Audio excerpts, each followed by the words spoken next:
So, Hare Krishna, dear devotees, thank you for joining. And we wanted to seek the blessings of Radha Krishna, Radha Madhav, Radha Shyam Sundar, Krishna Balaram, Bal Gopal, Gaurita, Srila Prabhupada, Guru Maharaj, and the assembled devotees, so that we can continue with trying to glorify Srimati Radharani, trying to say a few words. Of course, very hard to fully understand.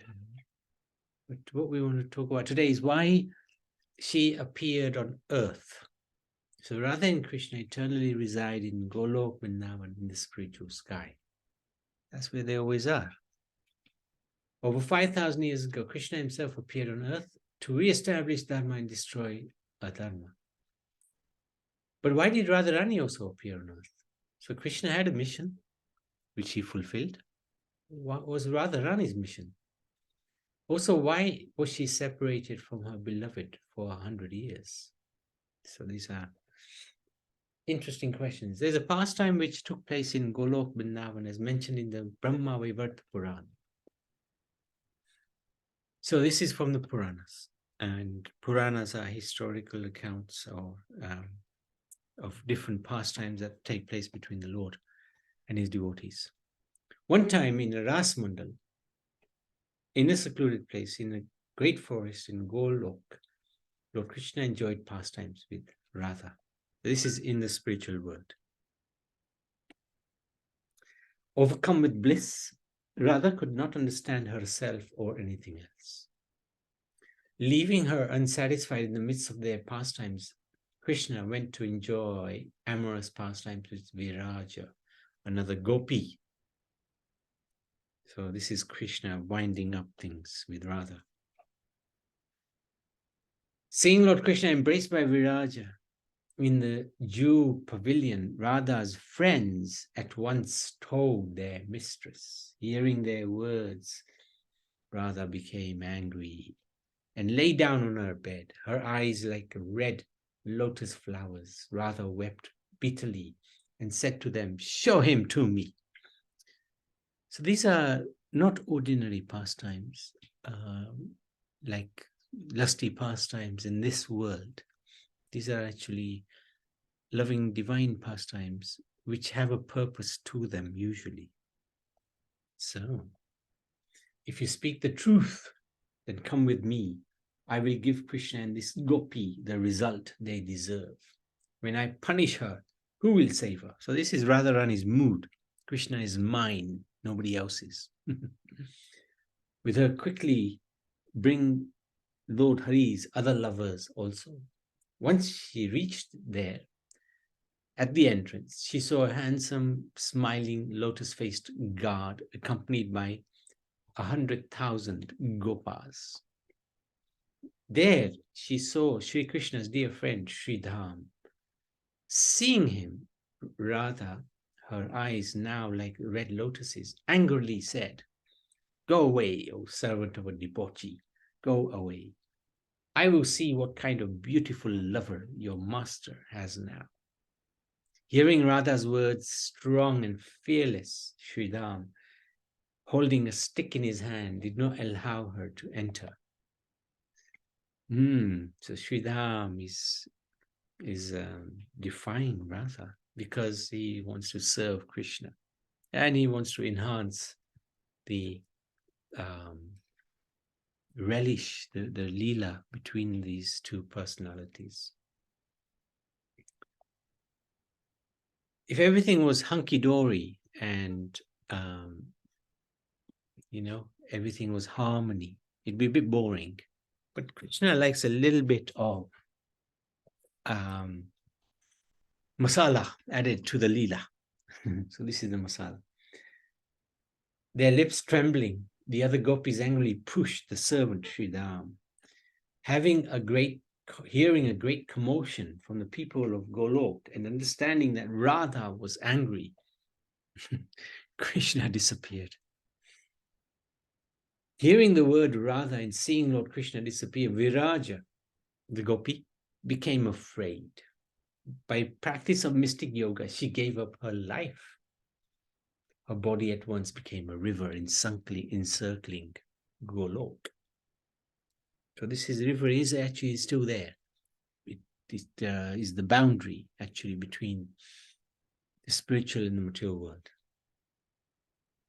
Here it is, the Viraj River. It's the boundary between the spiritual and the material. Sridham was always for Krishna. He could not bear to hear Krishna insulted. Sridham faced Radha and said, "If you scold my lord even once, I shall curse you." After hearing these most powerful words from Sridham, Radharani became even more angry. Her lips were trembling, her hair became loose, and her eyes became red like fire. She told him, "Oh, foolish one, super foolish one, servant of the debauchee Krishna, listen to me. You think you know everything. You think I do not know your Lord, O fallen one in Vraj? Is Krishna only your Lord? Is he not my Lord? I know you always praise the Divine Father and blaspheme the Divine Mother.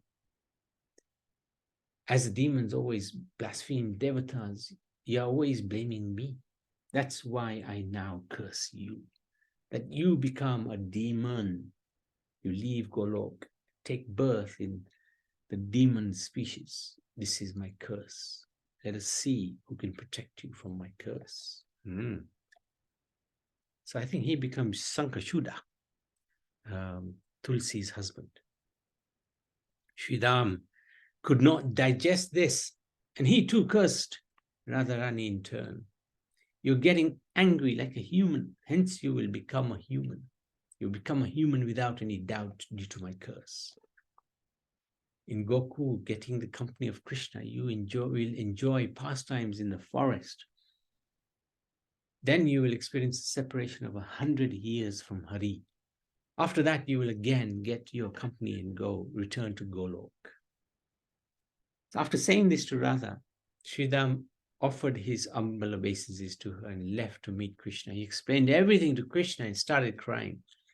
The Lord told Sridham, I can see that now you go to Earth planet, you will appear there as Sankachuda, the king of the demons. No one will be able to conquer you. After 500 yugas, you will give up the demon body, and by getting struck with the trident of Mahadev, Lord Mahadev, by my mercy will you return to Golok Dham. Sridham pleaded, "Please never deprive me of devotional service unto your lotus feet." After Sridham left, Radha approached Krishna with tears in her eyes and narrated the whole thing to him. Krishna pacified her. Thus, Srimati Radharani took birth as the daughter of Vrishabhanu and married Abhimanyu. Hence why Srimati Radharani descended to earth. Once in great ecstasy, Lord Shiva told his wife Parvati the amazing pastime of Srimati Radharani's appearance. At high noon, on the 8th day of the bright fortnight in the month of Bhadra, the moon turned full to greet Radha. King Vrishabhanu came to the Yamuna to bathe and found himself engulfed in a golden aura, the golden aura of pure love. It was emanating from a lotus, which had a baby girl standing on its wall. When the king returned to their home in Raval with the baby, Queen Kirtida was delighted. So this is Vrishabhanu, Radharani placed on a beautiful wall of lotus. King Vrishabhanu was so blissful that he gave large amounts of cloth, gold, oils, cows in charity to the Brahmins, Vaishnavas, musicians, dancers, and the poor. But very soon they were overcome with sadness. As the baby girl did not open her eyes, everyone wondered, would she be blind for life? Soon after, the great sage Narad, playing sweetly on his veena, came to King Vrishabhanu and asked, "How is your kingdom and your overall welfare?" After some polite words, the grieving Vrishabhanu answered, "By your grace, all is well. Everyone is full of Hari Bhakti, but my little girl has not opened her eyes since she took birth." Then, believing in the power of Narad to perform miracles, the king quickly placed Radha in Narad's lap. Narad felt an unknown ecstasy immediately overwhelm him. His hair stood on end and torrents of tears gushed from his eyes.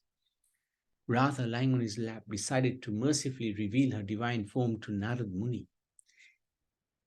Nobody else could see this, only Narad Muni. She sat on a gem-studded throne under a wish-fulfilling tree with innumerable Sakhis surrounding and worshipping her.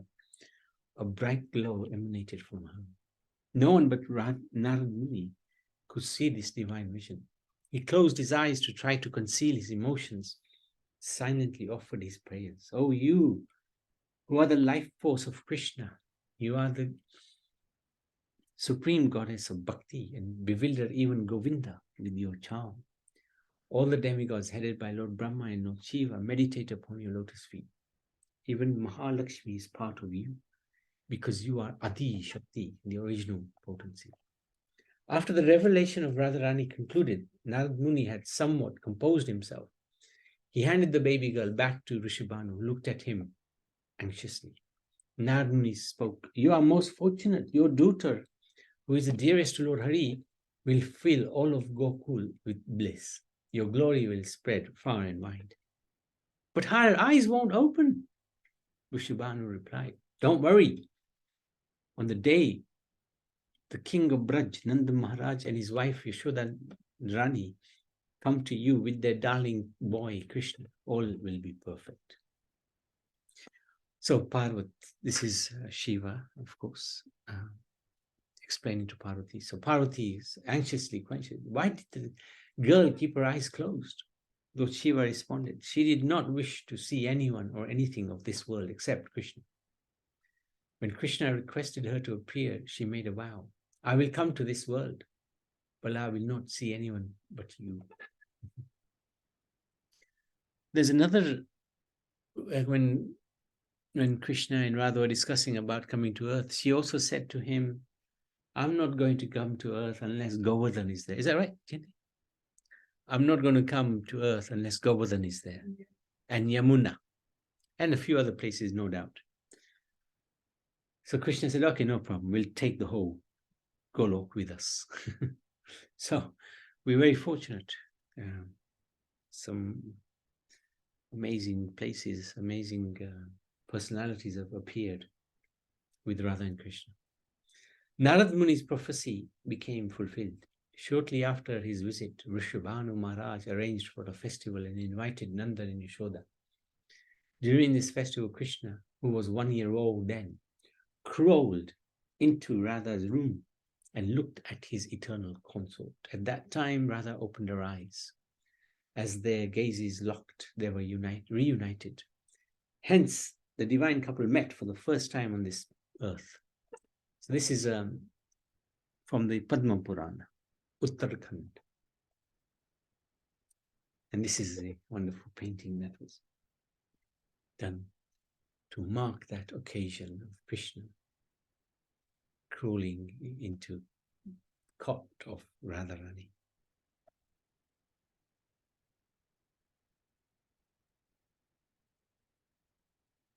Radha's eyes have blue pupils because Krishna is always reflected in them. Her only purpose is to give Krishna pleasure. She engages those souls who take shelter in her to directly serve Krishna. In fact, one of her names is Karunamayi. She is full of compassion. Radha's disciple is Surya Devata, the sun god. And Rishabhanu is also linked with Surya. He's always worshipping Radha, and he receives blessings and potency from Radha, which he distributes through the world. Being pleased with him, Radha goes to the Surya Kund to give darshan to the sun god. On pretense of performing Surya Puja, Radha goes to Surya Kund. In reality, she goes to meet Krishna, but also to give blessings to her disciple, the sun. Shastras describe that once Shaunak Rishi asked Sutta Goswami, whose worship is topmost? Whose worship is topmost? Sutta Goswami replied, amongst all objects of worship, worship of Krishna is the highest, but beyond even the worship of Krishna is worship of Radha is supreme. One time, Narad went to Krishna and asked, "Oh Bhagavan, I heard of many kinds of brats from you. Now please describe something about the birthday of Radharani to me." Krishna told Devarshi Narad, "You are my dear devotee, therefore I will speak this secret to you." So this is talking about the birth of Radha. So all connected to the appearance. One time, the sun god, who always wanders throughout the three worlds, giving light, began strong austerities in a cave of the Mandarachal mountain. The universe was cast in darkness, and all living entities trembled in terror. Indra came with the demigods and pleaded to Bhagavan to solve the trouble of the world. Krishna was pleased and said, "Don't worry, I will arrange a solution." Krishna came and gave darshan to Surya. Surya felt immense bliss and prayed to the Lord. He said, "Oh Sri Hari, my birth and austerities are now successful by receiving your darshan. Brahma, Vishnu, and Mahesh always meditate on you, but your darshan is extremely rare even to them. Still, you have given darshan to me. I am supremely fortunate." So Surya Dev is expressing an incredible truth. Krishna is very hard to have darshan of. And even Brahma, Vishnu himself, partial incarnation, and Mahesh, Lord Shiva, have trouble finding him. One time, Lord Shiva went to have darshan of Krishna, but Yashoda Mai stopped him. Power of the mother. Krishna said to Surya, "O Devikara, you are my dear devotee. Ask for a boon." Surya prayed, "Please bestow upon me a daughter endowed with all good qualities. May she always be controlled by you, and may you always be controlled by her love. I have no other desire." Krishna said, "Tathastu, so be it. I am controlled by Radharani. No other can control me. I will take birth in Dandabhavam, in Gokul Vrindavan, and you shall come as Vrishabhanu in Parsana." So, sun god and Vrishabhanu are one and the same. My beloved Radharani will then appear as your daughter in Ravan. Shri Hari thus came to Nanda Maharaj's home, and Suryadev came to Varsana as Vrishabhanu Maharaj.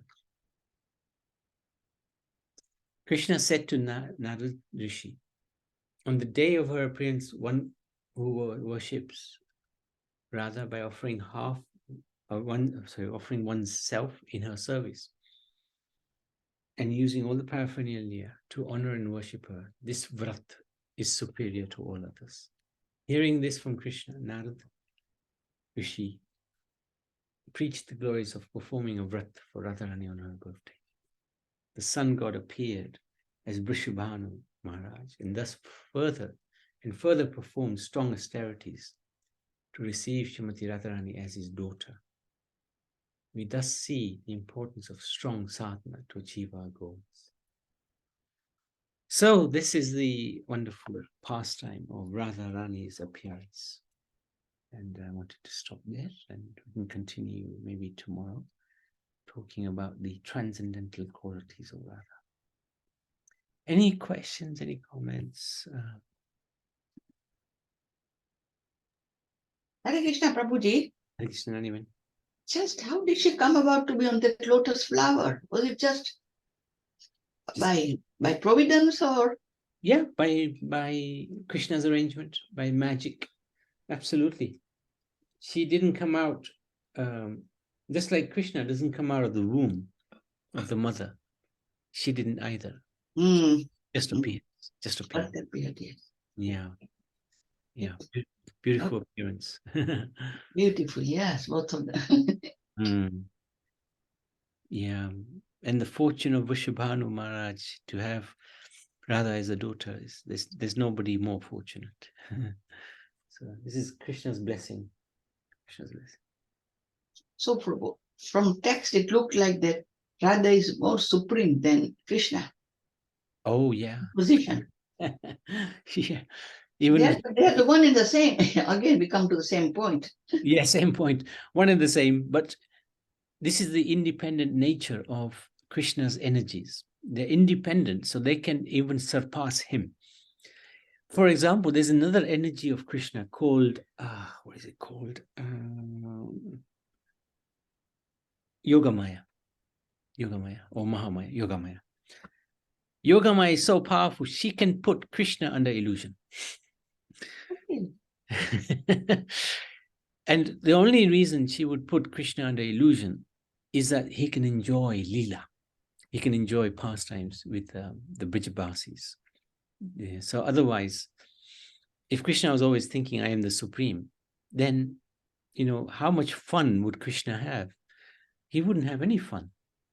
But if he's thinking, I am a little boy, and this gopi is about to hit me with the stick, and I better run for my life, that is the job of Yogamaya. So Yogamaya becomes more powerful than Krishna to put Krishna under transcendental illusion.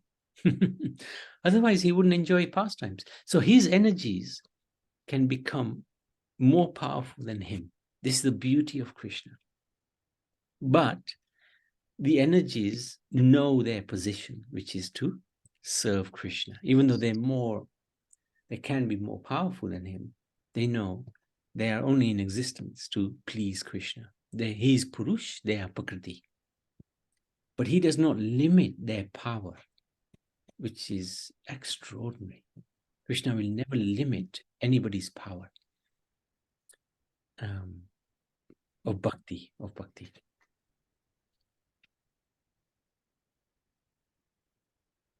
Does that make sense, Nariman? Yes, Prabhuji.